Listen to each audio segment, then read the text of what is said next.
Alors, je parle le sixième pérec, sur les derniers pérecs de Masechet Avot, la neuvième Mishnah. C'est une Mishnah qui est très intéressante. La Mishnah, elle dit comme ça. Amar Rabbi Yossi ben Kisma. Rabbi Yossi ben Kisma, il a dit, pas Machat, une fois, Aïti Ma'aler Bader, je suis en train de marcher dans le chemin, marcher. Ufagabi Adam Echad, j'ai croisé une personne. Venatan li Shalom. Il m'a donné, il m'a dit bonjour. Verzartilo, Shalom, et je l'ai rendu, bonjour. Amarli, il m'a dit, Rabbi, Meizemakomata, où c'est que tu habites? Amartilo, je lui ai répondu, Meir Gedola shel Chachamim veshel Sofrim Ani. J'habite dans une grande ville de Chachamim, des sages et des Sofrim, des écrivains. Donc, bien sûr, on parle de la Torah. Amarli, donc il me l'a dit, cet homme, Rabbi, est-ce que tu as envie d'habiter avec nous dans notre endroit à nous? Vani et moi, Ça va et pas tel bien. lecha. Comment? Vani et tel lecha. Elef alafim dinarei zahav ve'avanim tovot u'margaliot. Et moi, je te donnerai, Bezrat Hashem, je te donnerai, pardon, Elef alafim, donc 1 million de dinarei zahav, des dinarim, de l'or et des pierres précieuses et des diamants. Amartulo, je lui ai répondu, Béni, mon fils, imetanotenli, même si tu me donnes kol kesef vezahav shebaolam, tout l'argent et l'or, ve'avanim tovot et les pierres précieuses, ou margaliot et les diamants, shebaolam qu'il y a dans ce monde, et nidar, j'habiterai pas, et là seulement, bimkom Torah, dans un endroit qu'il y a la Torah. Velo'od, et pas seulement ça. Et là, Shibishat ptirato shel Adam, quand l'homme, il est niftar, il part de ce monde ici. En menavim Adam, ils vont pas l'accompagner à l'homme, lo chesef, ni l'argent, velo zahav, ni de l'or, velo avanim tovot, et ni les pierres précieuses, ou margaliot, les diamants. Et là, seulement Torah ou maasim tovim bilvat, seulement la Torah qu'il avait étudiée et les mitzvot qu'il avait fait dans ce monde. Chez Nehema, comme c'est écrit, Beit alechecha, quand tu vas marcher, tenche otach, elle va te guider. Beshor becha, quand tu vas t'allonger, tishmo alecha, elle va te protéger. Et quand tu te lèves, c'est que de ça que tu vas parler.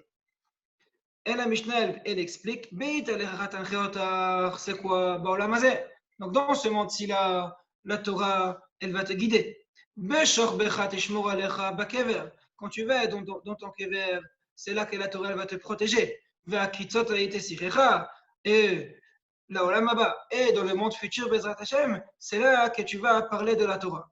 David Melech Israël, comme c'est écrit dans Sefer Tehillim que David Melech Israël avait écrit, Tovli Torah Picha, la Torah elle est bien meilleure pour moi, mais elle fait que beaucoup d'argent et de l'or Omer. Et il y a un passage dans Sefer Chagai qui dit Lia Kesef Velia Zahav Amar Hashem Tzevakot, l'argent est à moi et l'or est à moi, Hashem il avait dit.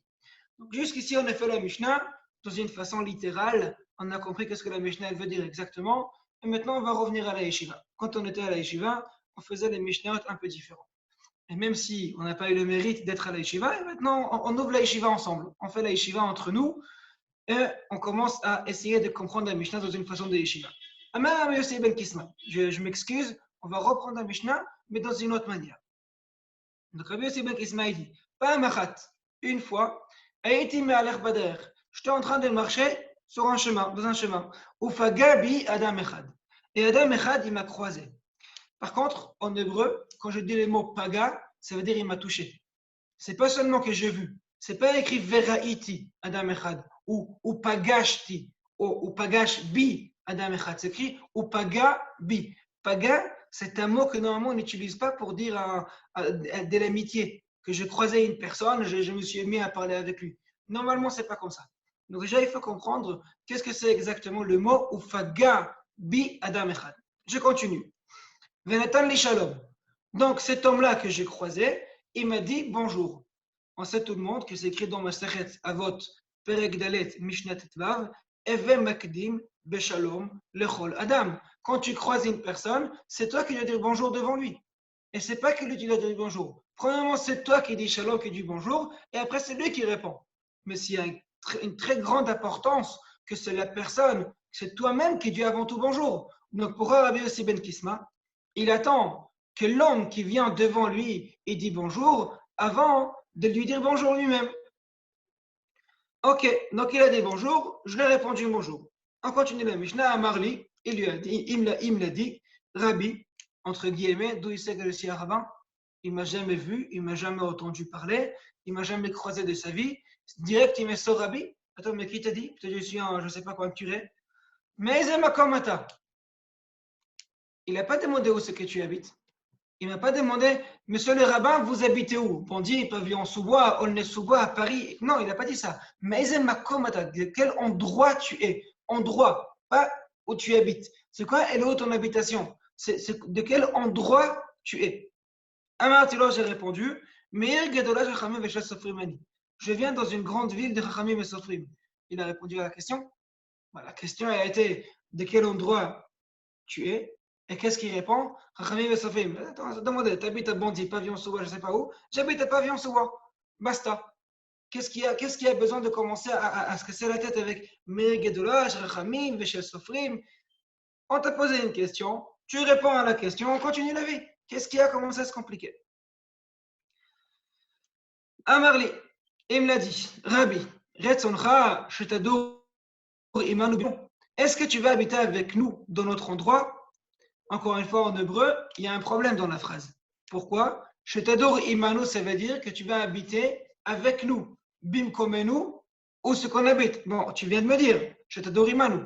Qu'est-ce qu'il faut rajouter Bim komenu? Donc, soit il faut écrire Amarli Rabbi, Retzoncha, Shetadour Imanu, point. Ou bien il faut écrire Bim Komenu. Point. Pourquoi il a écrit aussi Imanu et aussi Bim Komenu? Donc la phrase, elle ne marche pas trop bien. Vani etan lecha, et moi je te donnerai Elef alafim dinare zahav vanim tovot u'margelot, je te payerai beaucoup d'argent. Mais il ne connaît même pas. C'est un homme qu'il a croisé dans la rue, il a dit bonjour, il a répondu bonjour, et il donne de l'argent comme ça. Ça ne marche pas ça. On raconte qu'il y avait une fois un des rabbinim, si je ne me trompe pas, ça s'appelait Rabbi Zoucha, mais je ne suis pas sûr. Et une fois, il était en train de tourner il était l'habitude de faire galout, exilié. Et quand il a tourné une fois, il est arrivé dans un endroit qui cherchait un rabbin. Donc il s'est présenté, je suis un rabbin, je connais le métier, donc je peux être rabbin de la communauté si vous avez envie. Le gens le regardaient, il n'avait pas l'air d'être rabbin, il n'avait pas l'air. Donc ils se sont dit, écoutez, je sais pas, non, en fait, non, ils ont méfié. Il a bien compris. Il est parti, il a cherché une personne qui a l'air d'être un grand rat avec une grande barbe blanche, avec vraiment un visage qui brille, etc., etc. Il l'amène avec lui pour se présenter. Il dit en fait, voilà, j'ai trouvé un bon rabbin, c'est pour vous, mais comme il est très très haut niveau, vous ne comprenez pas qu'est-ce qu'il va dire. Donc en fait, c'est lui qui va parler et c'est moi qui va traduire. Ils ont dit ok, il n'y a pas de problème, il a l'air d'être un vrai rabbin. Et ils ont interrogé des choses. Rabbi Zoucha, si je ne me trompe pas, je ne suis pas sûr. En tout cas, le Rav qui était là, il a répondu, il a traduit, on va dire, qu'est-ce qu'il explique le grand rabbin. Et comme ça, avec ça, on a réussi à comprendre ce que le grand rabbin il a dit. Donc, pendant plusieurs jours, cette histoire a tenu. Pour la fin de l'histoire, il y a beaucoup d'explications. Mais une explication que j'ai aimé, quand Purim est arrivé, il y a le shamash du rabbi, il a donné au Rosh Hakeila, au président de la communauté, il a apporté une bouteille du vin vide. Une bouteille vide. Donc, le président il dit, mais c'est quoi cette histoire? Je dis, bah, c'est vous que vous êtes comme ça. Je viens depuis que je suis là, vous regardez seulement l'extérieur. L'intérieur, il n'est pas important. Regardez la bouteille que vous avez apportée. Quelle belle bouteille. C'est une bouteille spéciale avec vraiment des effets extraordinaires. C'est exactement comme vous. Vous cherchez juste la bouteille. Vous avez cherché la personne qui a l'air être beau, mais la personne, comment il est à l'intérieur, vous ne regardez même pas. Mais d'où il connaît? Il n'a jamais vu de sa vie, c'est la première fois qu'il se croise dans la rue. Il n'a même pas dit bonjour le premier. Donc c'est quoi cette histoire? Direct, il propose de l'argent. Et qu'est-ce qu'il répond? Amartilo. Donc je lui ai répondu, Béni, même si tu me donnes tout l'argent, oh, calme-toi. Je t'ai proposé 1 million d'euros pour habiter chez nous, tu ne m'as pas de l'argent entier du monde. Vous savez, si on prend Bill Gates avec Warren Buffett et je ne sais pas tous les grands riches, on arrive à 500 milliards d'euros à peu près. Donc, où il va si vite que ça? Attends doucement, on n'a pas proposé tout ça. Pourquoi? Parce que j'habite seulement dans un endroit qui a la Torah. Et attends, faire un peu de Kiruv Rechukim, essayer d'amener les gens qui sont très loin, qui ne connaissent pas la Torah, qui n'ont jamais étudié, qui n'ont pas eu le zrout d'étudier la Torah, tu n'essayes pas de les rapporter aussi d'étudier. Et la même comme Torah, moi je suis tranquille et les autres quoi? C'est écrit qu'une personne qui est l'Omed Torah, Shelo al menat lelamed, tov lo shelo lamad. Une personne qui étudie la Torah avec cette condition pour ne pas apprendre la Torah aux autres, ça serait mieux qu'il n'étudie même pas. Donc comment il répond une réponse pareille? Non, j'ai pas envie de venir chez vous, j'ai pas envie. Point, j'ai pas envie. Ça ne marche pas comme ça normalement. Et la Mishnah, elle nous commence, Velo'od, et pas seulement ça. Et là, chez Vishal Ptirato shel Adam, quand l'homme il est niftar de ce monde, et la Adam, la Mishnah qu'on a continué avant. Pourquoi il rajoute tout ça? Il t'a proposé une proposition. Tu as dit, non merci, j'ai pas envie, j'habite seulement dans un endroit qui a la Torah, et basta. Qu'est-ce qu'il faut rajouter maintenant? Non, seulement la Torah, c'est quand on va mourir. C'est rien à voir. Donc, normalement, si la Mishnah entièrement elle est incompréhensible, ça veut dire qu'on a mal compris la Mishnah. On a mal compris la Mishnah depuis le départ. Pour expliquer la Mishnah, on a plusieurs explications. Expliquer toutes les explications, ça ne va pas être possible. On va commencer par l'explication que moi je m'accroche un peu plus, parce que je pense que c'est une explication qui est vraie. C'est écrit dans Gemara Masechet Brachot, Masechet Kedushin, Daf Lamed Amud Bet. Tana dever Rabbi Ishmael, Im paga becha menuval ze, moshcheu le Bet Midrash. La Gemara dit là-bas, si une personne paga becha menuval ze, il y a le menouval, donc c'est le Yetzirah, c'est le mauvais penchant qui t'a croisé, qui t'a trouvé. Au lieu de commencer en discussion avec lui, tu vas dans le Beth Midrash, tu vas dans le Beth Knesset, tu ouvres une. C'est pas écrit, tu vas commencer à étudier. Non. Moshreu, le Beth Midrash. Tu l'amènes à la synagogue, à la Beth Knesset, automatiquement, lui, franchir cette porte-là, rentrer à l'intérieur, il ne peut pas. Moshreu, le Beth Midrash, tu es tranquille. La Gemara, elle continue. Si tu as réussi, c'est super. Sinon, la Gemara continue, on ne va pas tout rentrer dans la Gemara. Impaga becha menuval ze. Donc, quand la Gemara elle voulait parler de Yetzirara, elle nous avait dit le mot paga. Amara bi Yossi ben Kisma. Ou paga bi Adam echad. Et qu'est-ce qui s'est passé? Quand j'étais en train de marcher sur le chemin, il y a ce Adam echad qui m'a croisé. Paga bi. Ou paga bi Adam echad. D'où ça a commencé? Ça a commencé par Pa'amachat haïti me'alech baderech. C'est quoi Pa'amachat haïti me'alech baderech? Je suis sorti du Beth Midrash. Jusqu'à maintenant, j'étais dans le Beth Midrash, en train d'étudier, en train de faire les mitzvot. On va dire, être dans mon confort, si on peut dire une chose pareille. Je suis sorti. J'ai des choses à faire. Il y a des courses à faire pour la maison. Il faut rentrer à la maison après une journée d'études. Il faut rentrer à la maison. Je suis sorti. Et qu'est-ce qui s'est passé? Je suis sorti. Lui, il était dehors aussi. Ou Pagad et Ramechal. Il m'a attendu dehors. Et je sais très bien que si je commencerai la convocation avec lui, je ne sais pas où ça va se finir. Donc, je ne lui ai pas dit bonjour. Venatan li shalom. C'est lui qui m'a dit bonjour avant devoir répondre. Je ne l'ai pas commencé moi-même. Parce que si moi, je vais commencer avec le shalom, je vais commencer par lui dire bonjour, je ne sais pas où ça va se terminer. Je ne sais pas par où ça va commencer, ça va continuer. Venatan li shalom. C'est lui qui m'a dit shalom. Après qu'il m'a dit, là, je suis obligé de répondre. C'est écrit dans la Lacha, c'est une Gemara de Masechet Brachot. C'est écrit là-bas, une personne on avait dit shalom, qui ne répond pas shalom, il est considéré comme gazlan, comme un voleur. Donc s'il me dit shalom, c'est le nom de Hachem, et je ne lui réponds pas shalom, je suis un voleur. Donc il m'a dit shalom, je lui ai répondu shalom. Et là on continue l'histoire. Amarli, Rabbi. Qu'est-ce qu'il m'a dit? Rabbi. Le Yetzirah, il sait très bien qui je suis. Donc, quand il commence à parler avec moi, il commence par quoi? Par des compliments. Rabbi. Vous savez, c'est une astuce aussi pour la vie aussi. Si j'aimerais bien parler avec quelqu'un que je ne sais pas s'il m'écoutera ou non, je commencerai par ça. Alors, je ne sais pas si je vais lui dire Rabbi, parce que je ne sais pas si c'est dans le moment, ça peut être présent le mot Rabbi, mais ça veut dire la façon de parler. Je commencerai par l'arriver par un compliment, par un mot qui est sympathique. Parce que si je lui parlerai avec un mot qui est sympathique, son oreille, elle va être plus grande pour écouter. Parce qu'il va essayer de comprendre ce que j'ai envie. Et par contre, si je vais direct contre lui, ou bien je ne suis pas sympa avec lui, il n'aura pas de raison pour m'écouter. Amarli, Rabbi. Il m'a dit, Monsieur le rabbin. Il me dit, Monsieur le rabbin, j'ouvre mes oreilles. Ah, là, il me parle. Donc, on va voir qu'est-ce qu'il veut dire.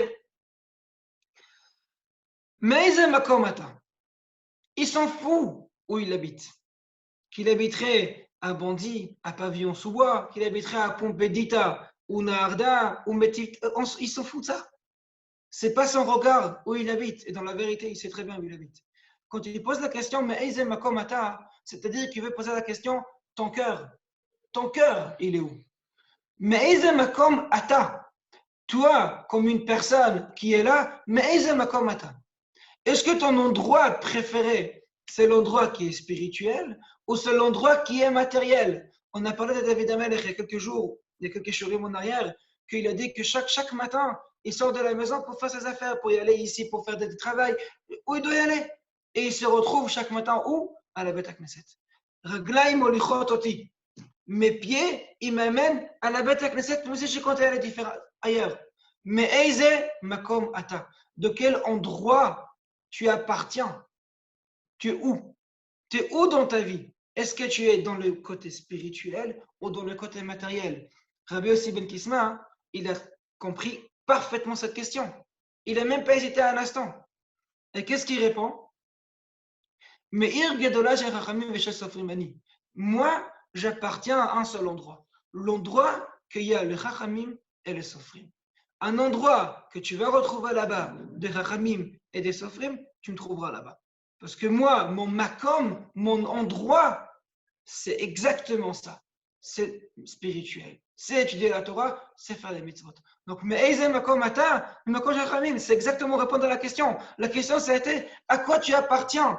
Tu es quoi exactement? De quelle place, de quel endroit que tu es? Et c'est quoi la réponse? Moi, j'appartiens au Irdola Shel Rachamim Veshel Sofrim, une grande ville de Rachamim et de Sofrim. J'appartiens au côté spirituel. J'appartiens à la Torah. Amarli, il m'a répondu, Rabbi, il continue sur le même chemin, parce que si maintenant il va aller contre lui, ça ne va pas marcher. Rabbi, monsieur le rabbin,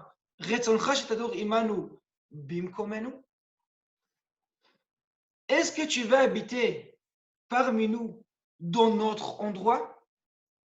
Je m'arrête ici un instant. Si le Yetzirah, il aurait dit imanu, est-ce que tu vas habiter parmi nous? Je ne suis pas sûr que Rabbi Yossi Ben Kisma il aurait dit non. Ou bien s'il aurait dit bim komenu, pareil, je ne suis pas sûr que Rabbi Yossi Ben Kisma il aurait dit non. Pourquoi? Parce que quand tu dis tadour, c'est-à-dire habiter, mais ce n'est pas habiter d'une manière fixe. Teshvu ke'en tadouru. Dira, ce n'est pas un endroit qui est fixe. Tout notre dira dans ce monde ici, notre appartement dans ce monde ici, on le prend pas comme quelque chose qui est fixe. Et la preuve, on bouge. On peut commencer notre vie d'un endroit et finir d'un autre endroit, même si on n'a jamais pensé à ça. Dira, ce n'est pas un endroit qui est fixe. Donc, s'il aurait dit, shetadur imanu, ou bien bimkomenu, Rabbi Yossi Kisma, je pense qu'il aurait accepté. Le problème commence qu'il a dit les deux ensemble. Comme il a dit les deux ensemble, imanu bimkomenu, ça veut dire pas seulement habiter parmi nous, c'est aussi appartenir de notre mekomenu. Ça veut dire être partie de nous, être partie de notre endroit, c'est-à-dire faire partie du Yetzirah, faire partie du makom de Yetzirah, faire partie du matériel. Je disais une fois à la Beth Knesset, et je le dis toujours, et j'imagine que vous allez m'entendre encore plus de fois de me dire Bezat Hashem, le Yetzirah, il ne va jamais aller chez quelqu'un pour lui dire va faire une avera. Une personne par exemple, qui est Shomer Shabbat, le Yetzirah, il ne va jamais lui dire va être Mechalel Shabbat, va allumer la lumière pendant Shabbat. Il ne va jamais faire une chose pareille. Il ne va jamais dire va, je ne sais pas quoi faire, va manger du porc. Jamais. Pourquoi? Parce que le Yetzirah, il sait très bien que je ne vais pas l'écouter. S'il me dit, va faire quelque chose que je ne le ferai pas, il ne va jamais me le dire, ça ne sert à rien pour lui. Il ne va pas aller contre de choses qu'il sait bien que je n'écouterai pas. Le travail d'Yetzera, ça va me faire tomber. Donc il ne va jamais aller contre moi. Il va faire doucement. L'exemple qu'on connaît tout le monde, c'est l'exemple d'Adam et Chava. Adam Arishon, il a dit à Chava Imenu, il faut ni manger de l'arbre et ni le toucher. Donc là, on a Michael Darmon avec nous, et lui, il aime bien préciser qu'en fait, toute la faute, c'est la faute d'Adam Arishon, parce qu'il devait dire à Chava Imenu, Hachem, il a dit ne mange pas, et moi, je te dis, ne mange pas et ne touche pas. Parce que si tu vas toucher, tu vas manger. Et si tu vas manger, on va mourir. Adam, il n'a pas dit ça. Il a dit, ne mange pas et ne touche pas. Pour Chava, c'était la même valeur. Ni manger, ni toucher. Et le Yetzirah, qu'est-ce qui vient? Regardez qu'est-ce qu'il dit à Chava Imenu. Il ne commence pas à dire, c'est vrai que vous ne mangez pas de cet arbre? Non, il ne dit pas ça. Est-ce que c'est vrai que de tout le jardin ici, vous ne pouvez rien manger? Le nachash, il sait très bien qu'ils peuvent manger. Mais c'est quoi un nachash? C'est un serpent. Il va au travers, il va doucement, doucement, il va arriver dans un but. Donc Chava, il lui répond, bah non, bien sûr, on peut tout manger. Sauf, il y a un arbre qu'on ne mange pas et on ne touche pas. Parce que si on va manger ou on va toucher, on va mourir. Et là, il a poussé Chava sur l'arbre. Chava, elle a touché, elle n'est pas morte. Donc, elle a mangé, elle n'est pas morte non plus. Comment il a fait? Par derrière. Il n'était pas contre Chava, va toucher. Parce qu'elle ne sera pas touchée. Jamais. Il a dit à Chava, c'est vrai que vous ne pouvez rien manger. Et là, il a commencé en discussion avec elle. Le Yetzirah, il a fait exactement pareil avec Bossi Ben Kisma. Il a commencé à être en discussion avec lui. Où c'est que tu habites, monsieur le rabbin? De quel endroit tu viens? Et il répond, voilà, je viens ramer mes sofrim et tout ça. Est-ce que tu veux peut-être, monsieur le rabbin, être parmi nous, habiter avec nous? Et là, le Yetzirah, il pense que Rabbi Yossi Ben Kisma, il va tomber dans le piège. Par contre, Rabbi Yossi Ben Kisma, il a bien compris ce qu'il va dire. Donc, il n'a pas tombé. Il a même rajouté que t'inquiète pas, je te donnerai beaucoup d'argent. Et qu'est-ce qu'il va faire avec cet argent? Eh bien, quel est le problème? Tu vas ouvrir une yeshiva, tu vas amener tous les barreaux yeshivot pour étudier, tu vas ouvrir un kollel, comme ça tous les kollelman ils peuvent venir étudier, tu vas amener des rabbins, tu vas faire des shiurim. Avec l'argent, tu peux tout faire. Avec l'argent, tu peux tout faire. Quel est le problème? J'ai entendu une fois qu'il y avait quelqu'un qui a dit à Kadosh Baruch Hu, écoute, Hachem, moi je joue le loto. Si je gagne 50 millions d'euros, je te promets qu'avec 50%, j'ouvre une yeshiva, un kollel, un séminaire et tout ce qu'il faut pour tout le monde, mais 25 millions pour moi. Alors Hachem, bon, je ne sais pas s'il a écouté la tefila ou non, mais la personne, il n'a pas gagné cet argent. Donc il se retourne, il va vers un rave. Il dit au rave, tu vois, Hachem, finalement, il n'a pas envie que les gens ils étudient la Torah. Alors le rave, il demande pourquoi. Si, parce que moi, j'ai proposé à Hachem. Je dis, Hachem, écoute, je joue au l'autre, c'est moi qui paye, hein, c'est pas toi, c'est moi qui paye. Toi, tu me fais gagner 50 millions d'euros, 50% pour toi, 50% pour moi. Et comme ça, tu vois, il y aura beaucoup plus de yeshivot, beaucoup plus d'études, beaucoup plus de séminaires et tout ça. Donc le rabbin, il lui répond, ah, bah, je suis désolé, mais il y a des gens qui les font sans argent. Toi, tu les proposes que tu lui donnes l'argent, toi, tu te dis, eh ben, il y a des gens qui les font sans argent, il n'a pas besoin de toi. Et qu'est-ce qu'il répond? Béni, mon fils. Pourquoi il a dit béni? Il a dit béni, si vous regardez un peu dans Sefer Michelet et dans les Geret Haramban aussi, Shema béni Moussar Avicha. Quand on veut parler avec quelqu'un pour lui dire des choses, on va dire un peu sévères, un peu dures, pour faire la tochacha, comme on peut dire, il faut toujours parler de Leshon Raka, dans une manière douce, dans une manière sympa. Béni, mon fils, il n'était pas contre lui direct. Parce que s'il va aller contre lui, ça ne va rien servir. Encore une fois, il rentre en discussion avec lui. Et s'il rentre en discussion avec lui, on ne sait pas qui va gagner. Le Yetzirah, c'est un malach, c'est un ange. Moi, je suis un être humain. Qui a dit qu'un être humain, il pourra gagner un ange? Presque jamais. Je ne rentre pas en discussion avec lui. Béni, mon fils, écoute-moi. Même si tu me donnes tout l'argent et toutes les pierres précieuses et les diamants, j'habiterai seulement dans un endroit de Torah. Ah, et la question qu'on a posée avant, les Kiruv Rechukim, faire des shurim partout pour que les autres gens y viennent, c'est une grande question. La réponse, c'est la suite. Velo od, ela shebishat ptirato shel adam, en menavinu la adam lo kesef vechule. Qu'est-ce qu'il dit maintenant? Alors, qu'est-ce que tu vas me dire? Viens être parmi nous. Pourquoi? pour pouvoir publier la Torah pour des autres personnes, pour pouvoir amener d'autres personnes à la Torah? Non. Pourquoi non?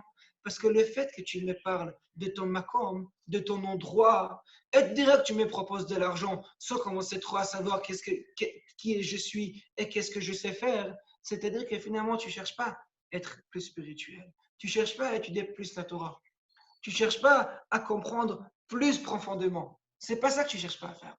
Tu cherches tout simplement de me faire tomber dans ton piège. Ça, j'accepte pas. Pourquoi? Parce que être mouche-pas, avoir une mauvaise affluence, on peut l'avoir très facilement. Il y avait quelqu'un qui était un grand Marzir Bechouva qui habitait à Tel Aviv. À Tel Aviv, il habitait dans un endroit qui n'avait pas beaucoup de religieux. L'endroit qu'il a habité, c'était un endroit qui était très, on va dire, très, très sale. Il est resté là-bas quand même, pendant plusieurs années. Chaque matin, c'est lui qui a ramené ses enfants à Bnei Brak pour qu'ils étudient là-bas. Et après l'après-midi, c'est lui qui est parti ramener ses enfants à la maison. Il a fait tout avec des taxis. Comme ça, les enfants, ils traînaient jamais dehors. Ils voyaient rien de tout ce qui se passe dans la rue, etc. Quand les enfants sont grandis un petit peu, il a dit, bon, il faut que je rentre à Bnei Brak parce que mes enfants, ils grandissent quand même. Donc, il est parti envoyer la question à Ibrahim Briskirov, pardon, son fils, ou Briskirov, qui habite à Yerushalayim, pour demander qu'est-ce qu'il doit faire. La personne qui l'a envoyé, il a dit à Briskirov comme ça. Il dit, jusqu'à maintenant, il habitait là-bas, mais il n'y avait pas de problème, parce que les enfants, ils étaient petits. Mais maintenant, les enfants commencent à grandir. Et il a peur qu'il y aurait une mauvaise influence. Et le Briskirov, il avait des grands yeux. Je ne sais pas si vous avez une photo. Il avait des très grands yeux bleus. Et quand il regardait une personne, ça faisait peur. Il regardait l'envoyé, le chaliach, dans une manière très sévère. Il dit, attends, l'affluence, c'est que pour les enfants? Et pour lui-même, il n'y a pas d'affluence? Le jour qu'il peut quitter l'endroit, qu'il quitte, qu'il va habiter ailleurs. La mauvaise affluence, ça se fait tout le temps sur chaque personne. Et c'est exactement ça la manière que le Yetzer Hara, il essaye de faire. Même si le Yetzer Hara, il n'arriverait pas à être contre une personne, il va essayer d'influencer par d'autres côtés, par les entourages. Donc, soit elle habiterait à Tel Aviv et il aura des mauvaises choses là-bas, soit je ne sais pas quoi. Le Yetzer Hara, il va toujours essayer de faire tromper la personne qui tombe. On voit dans cette Mishnah plusieurs choses. Et je ne pourrais pas parler encore plus parce que je suis désolé, je suis un peu fatigué. On voit dans la Mishnah beaucoup de choses. Parmi les choses qu'on voit dans la Mishnah, on voit aussi Vani eten lecha elef alafim dinarei zehav vavanim tovot umargaliot. On voit dans la Mishnah que la façon comment le Yetzer Hara il essaye de convoquer une personne, c'est avec ça. C'est montrer une image, montrer une vision qui n'est pas forcément elle est là. Vani eten lecha elef alafim dinarei zehav. Et je vais te donner quelque chose qui est très grand. Toujours quand on regarde à l'extérieur des personnes qui ne sont pas ici en train d'étudier la Torah, qui ne sont pas là en train de faire les mitzvot, leur vie est tranquille. C'est beaucoup plus facile pour eux. Ils ont des choses que nous, on n'a pas. Eux, c'est tranquille pour eux. Nous, on est bloqués. On a cette impression. Pourquoi? Parce que c'est l'allusion que Yetzer Hara est en train de faire. Et je te donnerai beaucoup de choses. Et comment on peut éviter cette façon de penser? Comment nous, on ne tombera pas dans cette piège? C'est la fin de la Mishnah. Pourquoi? Parce qu'il faut se rappeler de cette manière-là. Le jour qu'on va mourir, ce n'est pas l'argent qui va nous suivre. Ce n'est pas du tout l'argent qui va nous suivre. Qu'est-ce qui va nous suivre? C'est seulement la Torah ou le Maasim Tovim.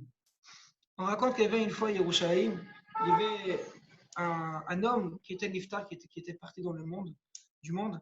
Il était seul. Il n'était pas marié, il n'avait pas d'enfant. C'était après la Deuxième Guerre mondiale, donc il ne voulait pas se remarier encore une fois. Bon, bref. Dans la Léveillée, il n'y avait pas beaucoup de monde.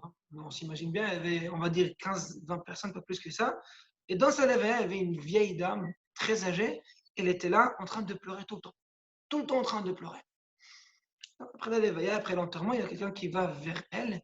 Il pose la question, mais qui vous êtes? Comment vous appelez? Alors elle a répondu, je m'appelle Chagiga. Elle est partie. Donc la personne était très intriguée. Elle a dit, mais c'est une histoire qui est très bizarre. Il est parti voir le rabbin de la ville. C'était, si je ne me trompe pas, c'est frère maison dans la femme, mais je ne suis pas sûr. Il est parti voir le rav de la ville. Et il a posé la question, il a dit, voilà, ça qui s'est passé, elle s'appelle, mais ça m'étonne. Il dit, mais c'est très simple. Le juif qui est parti, c'était quelqu'un qui était très simple. Par contre, il y avait une Gemara qui n'a pas arrêté d'étudier. La Gemara Chagiga, cette personne, il a fait au moins 200 fois dans sa vie. L'aller-retour. Chaque mot dans Masechet Riga, il connaissait par cœur. Et Masechet Riga, c'est elle qu'elle est arrivée pour faire la levaya, pour le accompagner jusqu'en son kéver. Quand c'est écrit, Beshorbecha, Tishmor Alecha Vakever. Quand tu vas mourir, la Torah, elle va être ici pour te protéger. La Torah, Masechet Riga, elle voyait qu'il n'y a personne qui vient à la levaya, c'est elle qu'elle est venue pour pleurer à cette personne qui est partie. Ça, c'est Beshorbecha, Tishmor Alecha. Parce que la Torah, elle est là dans tous les étapes. Elle est là au début, quand on descend dans ce monde-là, pour nous guider comment il faut traverser dans ce monde. Elle est là quand on va mourir, parce qu'on va monter dans le ciel, on va être entre Jardin Gan Eden et le Gehenom. C'est un shiur Bezrat Hashem qu'on va le faire une fois à part. Et après, dans le monde futur, qu'est-ce qu'il y a à faire? Étudier la Torah, pas plus que ça. Donc, une personne qui travaille ici pour étudier la Torah, pour faire les mitzvot, il va être gagnant. Même si maintenant, ici dans ce monde, on a l'impression qu'il n'a pas ni le kesef, ni les zahav, ni l'avanim tovot, ni les magaliot, parce qu'il n'en a pas tout ça, normalement. Mais ils perdent tout ça pour avoir beaucoup plus, pour avoir, on va dire, l'éternité. Parce que finalement, le monde ici, c'est combien de temps? 70 ans, 80 ans, 120 ans, Bezrat Hashem pour les gens qui vont être mariés Chemim, Bezrat Hashem chez tout le monde. C'est limité à 100 ans. Et par contre, si on regarde le Gan Eden et les mondes futurs, c'est illimité. Donc, même si maintenant, il faut travailler un peu plus, ça vaut la peine. Parce que par la suite, Bezrat Hashem, on aura beaucoup plus de mérite. Je m'arrête ici avec la Mishnah. Je vais faire quelques halachot. Et en même temps, je ne vais pas trop préparer parce que c'est exactement le même halachot comme on a parlé déjà à Pessah. Il y a quelque chose que je voulais rajouter pour Shavuot. Et on va s'arrêter aujourd'hui. Premièrement, on a une habitude de ne pas faire kiddush avant la nuit et de ne pas faire avit avant la nuit. Cette habitude, elle vient de la Kabbalah. Ce n'est pas d'après la halacha, ça vient de la Kabbalah. Et il faut savoir que ce n'est pas strict. C'est-à-dire, si on a des enfants, si on est fatigué, si nous les hommes, on a nos femmes qui veulent aller dormir, on peut faire avit avant et kiddush avant. Ce n'est pas obligatoire d'attendre la nuit, surtout cette année que malheureusement, on n'a pas la Beth Knesset. Donc, on va faire aussi cette année à la maison. Donc, on peut faire kiddush, arvit et le kiddush avant la nuit et après commencer à faire la veillée. On a l'habitude de faire la veillée, comme tout le monde a l'habitude.